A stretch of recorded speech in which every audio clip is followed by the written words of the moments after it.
Halo teman-teman, sekarang hari Minggu kita sudah memasuki usia 25 hari ya untuk sweet lavendernya.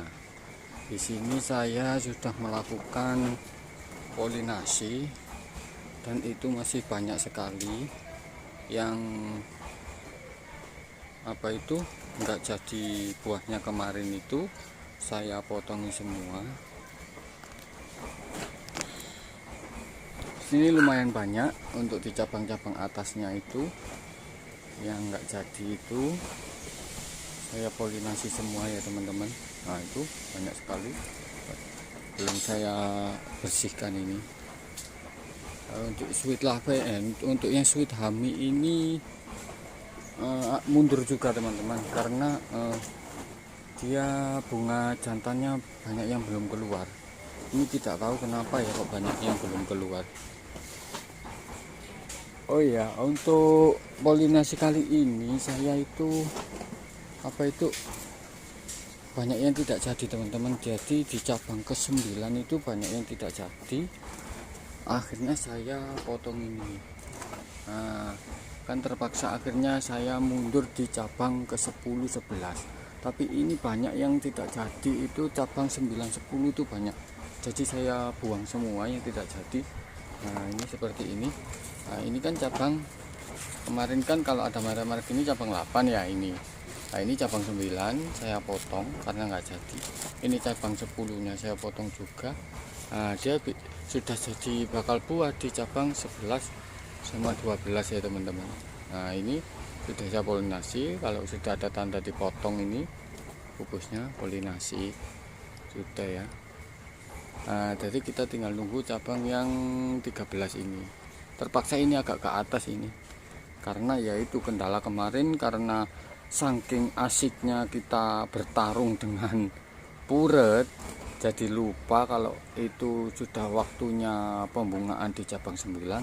Akhirnya saya tetap melakukan spray dan akhirnya cabang 8, 9, 10 itu tidak terjadi pembungaan untuk di bunga betinanya.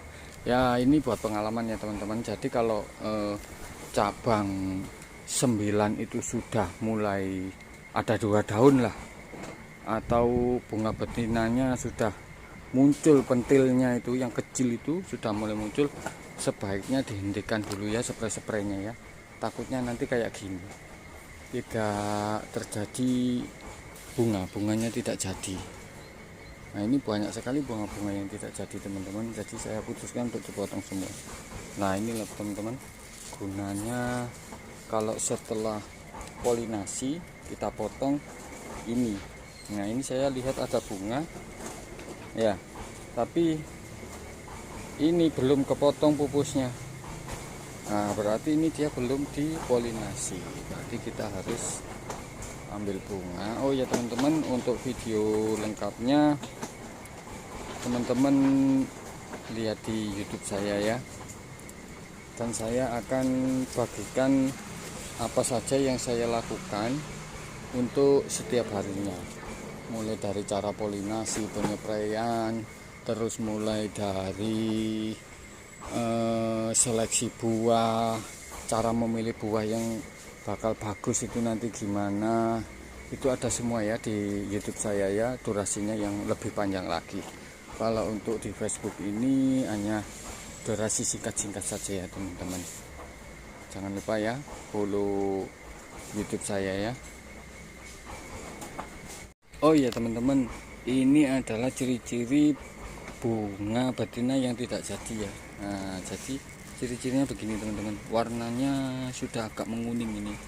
Nah, kalau ini kan masih ya, ini yang jadi pembungaan, warnanya pentilnya ini hijau bagus gitu, dan ini agak menguning teman-teman. Nah, ini juga dia yang jadi pembungaan, bagus kan warnanya. Nah, ini malah kembar ini teman-teman. Nah, ini tidak jadi pembungaan, ini karena spray. Saya yakin ini karena spray, karena kalau kurang nutrisi, saya nutrisi ini hitungannya sudah jor-joran. Saya sudah tidak eman lagi nutrisi, sudah takut nggak manis soalnya teman-teman.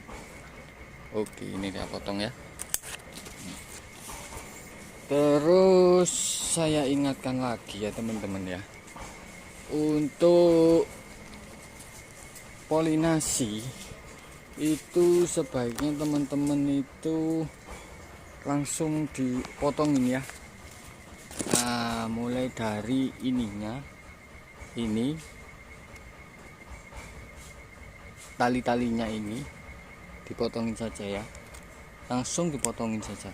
Nanti takutnya nanti dia melilit ke buahnya. Itu banyak itu kasus, itu dia melilit ke buahnya, akhirnya waktunya seleksi buah dia lambat berkembang karena tali melilit ke buahnya itu teman-teman.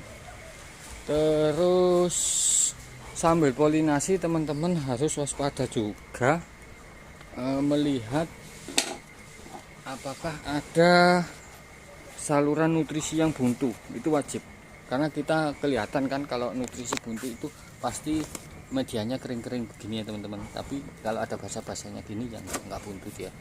Nah itu wajib tengok ke bawah karena pasti ada yang buntu. Nah kayak gini, ini buntu teman-teman, kering sekali ini. Nah ini tinggal kita putar-putar kalau punya saya, kalau punya teman-teman, kalau alatnya pakai yang bagus mungkin jarang kebuntuan gini ya. Kalau punya saya ini sering buntu karena ini, jadi saya harus waspada terus ini. Dan jangan lupa setelah ada kebuntuan dia kan tidak dapat itu teman-teman, tidak dapat nutrisi untuk di pagi harinya, langsung kasih satu gayung saja ya, kasih nutrisi, ambilkan di tandon aja. Nah biar dia bisa makan itu. Nah, ini calon buah yang besar teman-teman. Ini besar sekali ini, nggak kelihatan. Itu pokoknya dah besar. Nah itu. Terus teman-teman setelah polinasi jangan lupa juga itu untuk tanamannya, merambatnya itu teman-teman. Nah ini karena waktu polinasi kita terlalu asik polinasi, jadinya kadang itu lupa tidak melilitkan ini teman-teman. Nah kalau tidak dililitkan ini nanti bisa roboh dia apa itu, nekuk ke bawah gitu tanamannya karena tidak ada tahanan gitu. Soalnya pas masa-masanya polinasi ini teman-teman, ini cepet-cepetnya. Nah itu sudah mau roboh tinggi, saya sudah tidak harus sudah pakai kursi ini. Nah ini tinggi. Nah ini terus kalau yang di atas sih usahakan lilitannya ini di satu eros ini 2 kali, 1 terus 2 gini ya.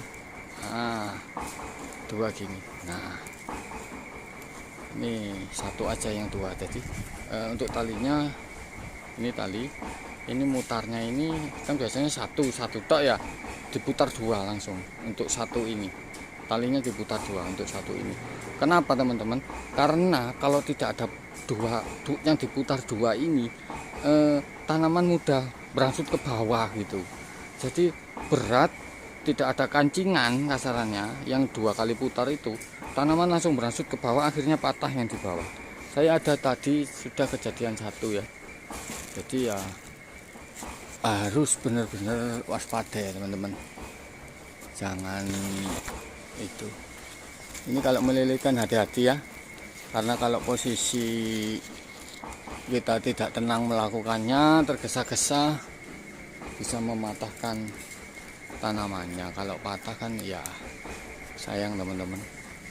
Ini harusnya 2 tangan sih, yang 1 pegang tali, yang 1 pegang tanamannya untuk menjaga patah. Karena kalau pegang tali kan kita bisa menarik talinya biar kendor, biar mudah untuk dililitkan. Nah ini saya mau melilitkan semuanya. Ini sudah banyak yang mau roboh, soalnya kalau tidak dililitkan nanti sore saja sudah tambah panjang. Kalau nanti sore tidak dililitkan, malamnya sudah pasti banyak yang roboh.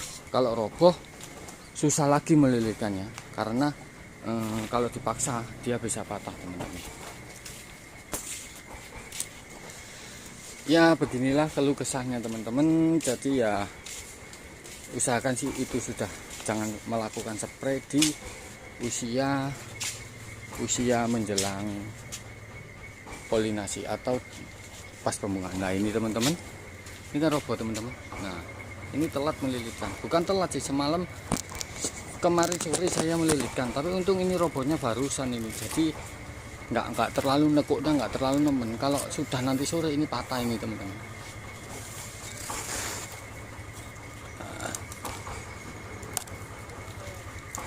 Panas sekali teman-teman, cuacanya bagus hari ini ya.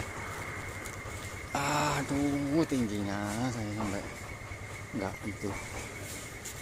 Nah, terus ini ada kasus lagi teman-teman, saya sweet hammy ini jenis sweet hammy ya. Saya tidak tahu kenapa ya, mungkin para suhu bisa menjelaskan. Ini terjadi pembungaan ya di cabang-cabangnya, tapi bunga jantan tidak pada keluar. Nah, tidak ada bunga jantan sama sekali. Saya sudah ambilkan di tanaman sebelah tidak ada juga. Untuk yang lain sweet lavender semua, jadi bunganya hilang apa jarang apa hilang itu.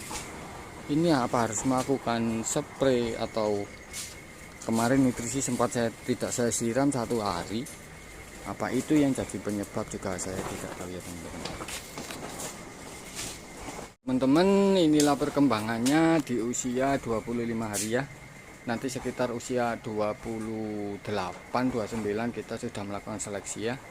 Dan sebelum melakukan seleksi kita sudah juga harus wiwili, maksudnya itu memotong yang cabang-cabang, tidak perlu lagi, biar cepet buahnya itu besar, biar cepet seleksi. Nah, dengan catatan kita sudah punya bakal buah yang 100% jadi buat seleksinya. Dan ini adalah perkembangan teman-teman. Jangan lupa ya subscribe dan komen di channel saya yang asal-asalan ini. Ini sekedar buat jurnal ya teman-teman, bukan maksud untuk menggurui atau apa. Ini saya hanya mengabadikan pengalaman saya sendiri. Oke, terima kasih teman-teman. Salam petani muda.